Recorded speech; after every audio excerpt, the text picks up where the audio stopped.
guys, welcome to my kitchen. Today I'm going to share with you how learning a new skill could lead to new opportunities.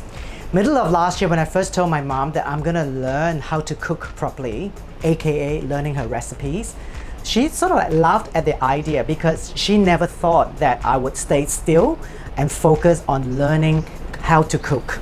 So I decided to take on that challenge because I thought, hey, there might be an opportunity here. So what we're going to do today is, it is a very simple 3 steps process, and along the 3 steps I'm going to talk about 3 talking points for your consideration. Thought number 1, if we ask deeper questions, it might lead us to listening more intently. So before we delve further into that, let's look at the recipe. First, I've got a bowl of minced meat. It can be chicken or pork, 500 grams. If it's chicken, you just have to make sure that you cook it slightly longer. Deshell and dice 10 prawns and add them to the bowl. For a bit of crunch, peel freshwater chestnuts like these, finely chop them, and add them to the mix. Add fresh scallion and beef seasoning to enhance the flavor of the dumplings. 1 tablespoon sesame oil, 2 tablespoons light soy sauce, 1 tablespoon fish sauce. A teaspoon of pepper, give it a good mix before adding 1 tablespoon sugar. And finally, to bind all the flavors together, I use about a tablespoon of cornstarch or corn flour. Just like the way we spread the sugar around across the ingredients, we do the same.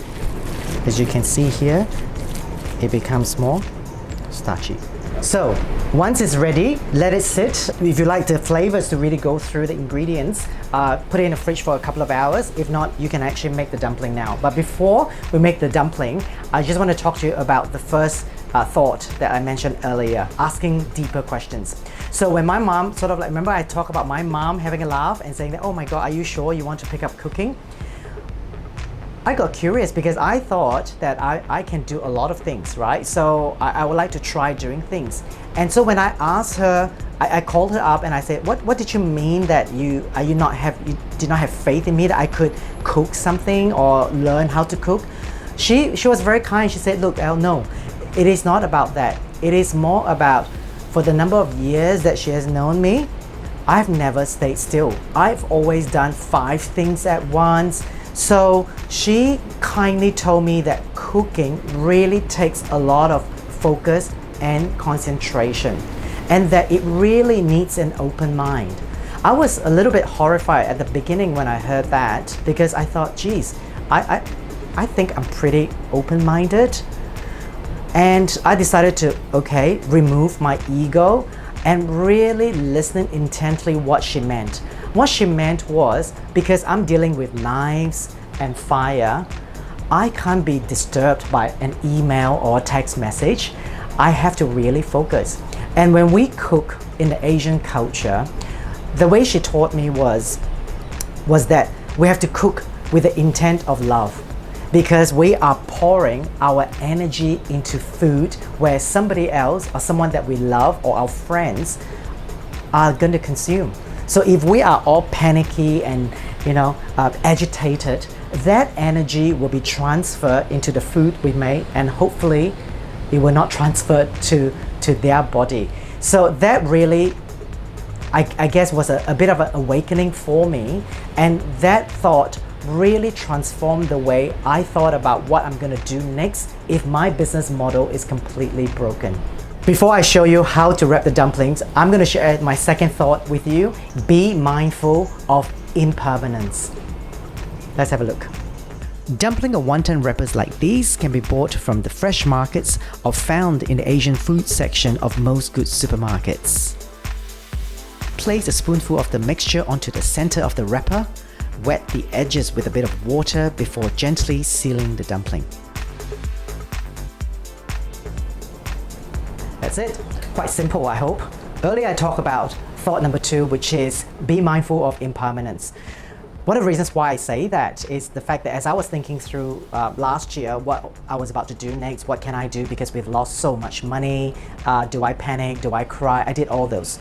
And then I asked myself the bigger questions, the deeper questions in terms of what do I represent? If I were to do something, what impact do I actually want to make in my lives and therefore in other people's lives?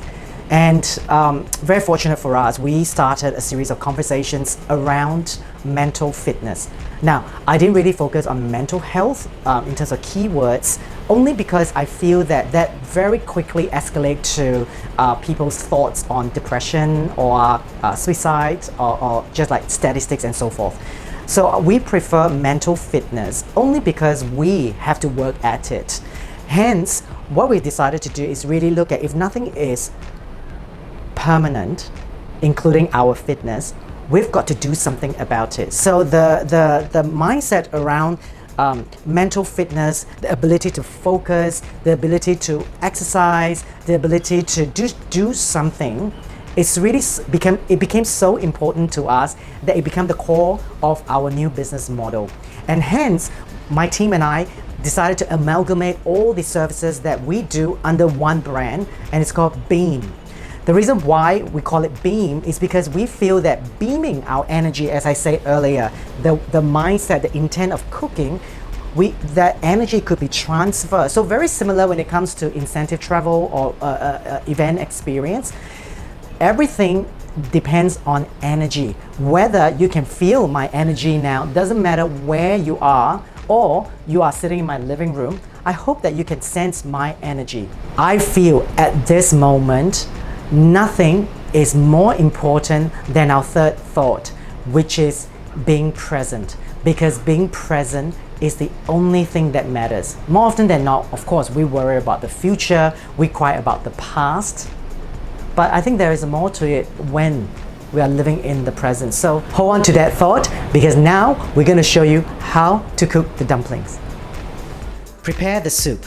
Heat up the pot before adding 2 tablespoons of oil. Add 1 clove of garlic, slices of ginger and some scallops to give the broth some depth. Add 500 ml of boiled chicken stock and about a liter of water so that the flavors of your soup doesn't overpower the taste of the dumplings. A teaspoon of sugar and some pepper to balance the taste. Simmer for an hour and your soup will be perfect to serve 2 persons.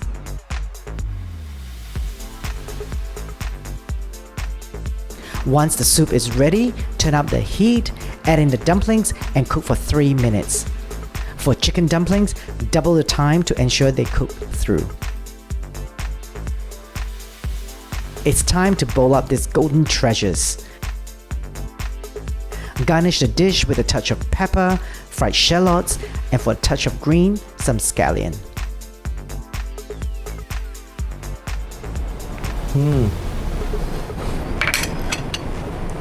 So delicious. And well, coming back to thought number 3, being present is the only thing that you can have now. So have little things, whether it's a colored dot on your fridge door to remind you to breathe, to stop and breathe in deep and exhale to remind yourself that you are absolutely worth it and everything will come together. So make sure you celebrate the little wins and remember the little moments in life, because these are the things that will make you beam. And make sure you try the recipe and let me know what you think. It's my energy. Now, and that brings me to the third thought. Hi guys, welcome to my kitchen. Today we're gonna